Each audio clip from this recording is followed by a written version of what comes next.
Hello, everybody. Welcome to Wednesday and Thursday's review of the packet. Today we'll go over Wednesday and Thursday because they are basically the same thing as Monday and Tuesday. So you're going to read a new story. You see here, Nail Stew. I'm assuming it's going to have something to do with Stone Stew that we read Monday and Tuesday, just because of the title.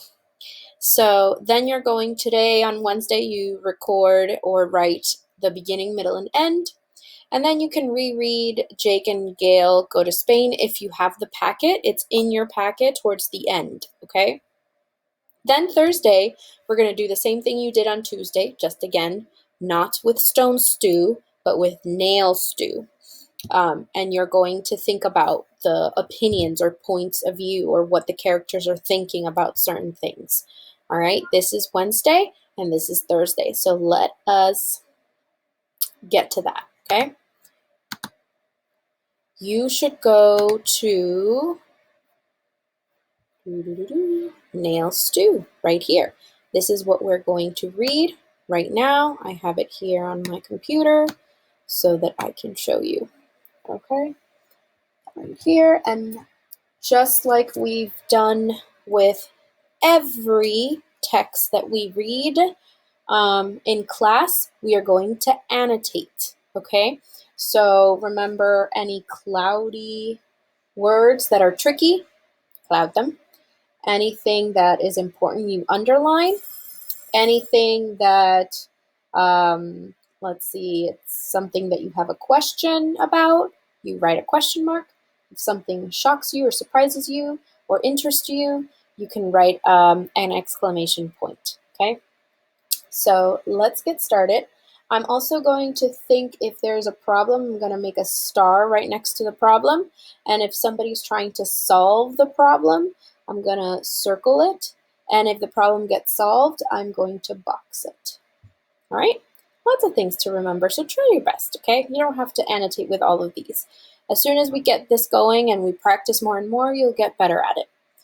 So, a grumpy woman was getting ready to make dinner when she saw a man outside.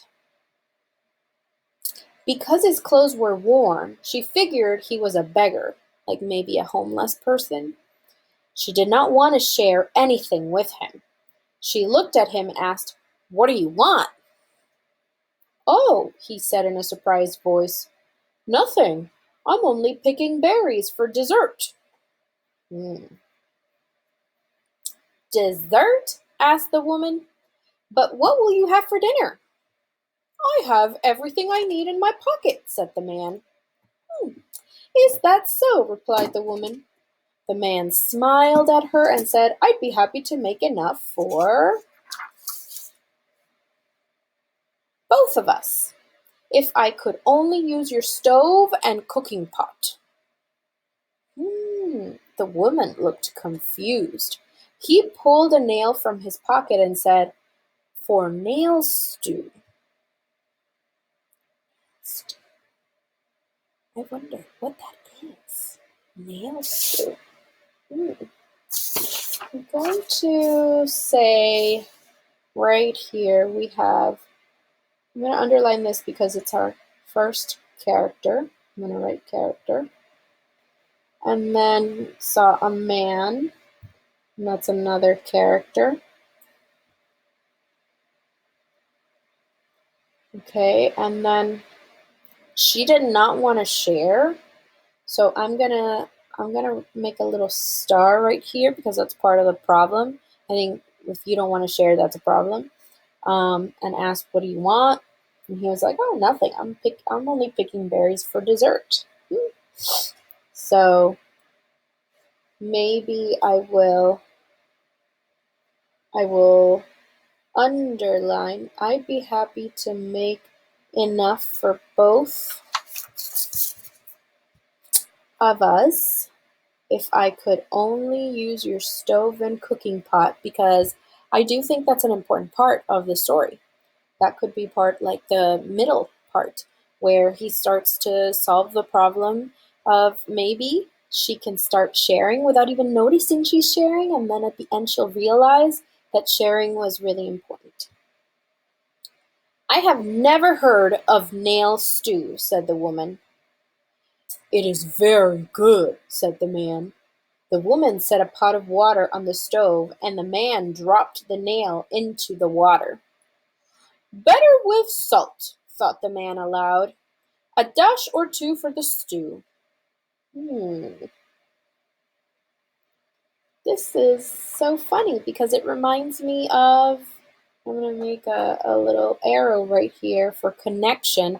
It reminds me of stone stew when they needed the salt, right?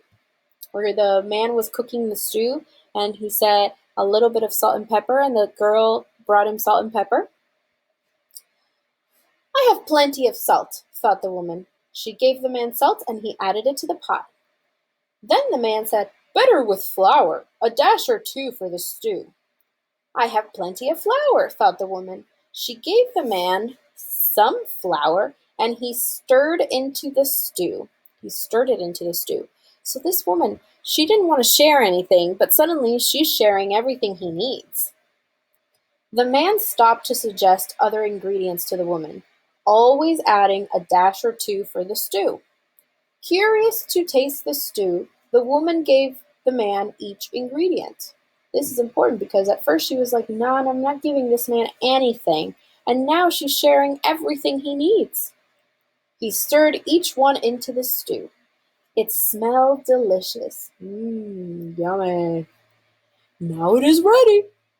The woman tasted the stew and thought, it's hard to believe this hearty meal started with just a nail. Then she asked the man for his recipe, not realizing she had added all the ingredients. I think this is a super important part because maybe if she asked for the ingredients, it's because she liked it.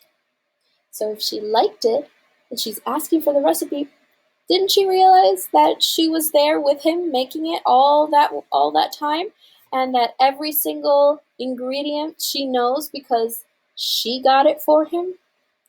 It's funny. Well, so that is our story. Please go back on this video if you need to listen to it again. Okay? If you need to listen to it again.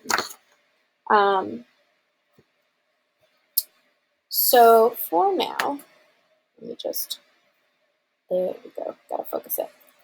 For Wednesday, what you need to do is write the beginning, the middle, and I'm gonna push my camera a little bit back. There we go. Write the beginning, the middle, and the end. Sorry, guys. Right here. Okay, so like we've done in the past, in the beginning you can start in the beginning, or there once was a grumpy woman, and you could start there.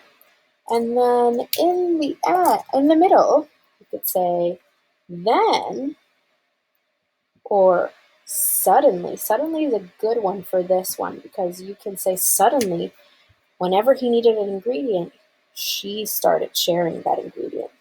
So suddenly is a good choice for this one. And then in the end, last, or finally, are our other choices. If you think of another choice, please feel free to use it as well, okay? That is Wednesday, so I hope that you can send me a picture of your work so I can give you a grade on the progress report. And then on Thursday, we're going to quickly go over this. What are the characters' thoughts and feelings, okay? So if we have Tiffany and her brother Mike were cleaning their room. Tiffany shouted, Mike, where are you? You need to pick up your socks. Mike jumped out of the closet and shouted, boo! Tiffany jumped and stomped out of the room. Mike fell down to the ground, laughing. What words show Tiffany's point of view? She tells Mike to pick up his socks. What actions show Tiffany's point of view? She stomped out of the room. What is Tiffany's point of view? She wanted to clean her room, and she's upset when her brother scared her. So that's the point of view, like the feelings that she's thinking about Mike and what he's not doing or what he is doing. So your job is to write what is Mike's point of view. Think of what Mike is doing and saying, okay? Mike jumped out of the closet and shouted, "Boo!" That kind of shows you already how he's feeling. So write that down here. And you could write it with a complete sentence. Mike's point of view is, that is how you begin your complete sentence, okay?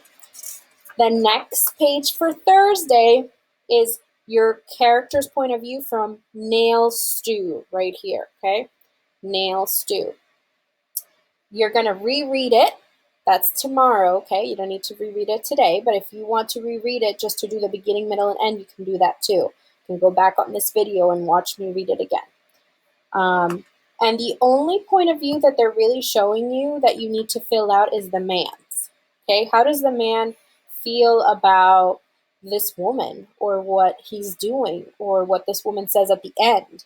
Okay, so his feelings and thoughts go on this column right here, and the details that you get from the text, you don't make it up, you get it from the text, are in the third column here.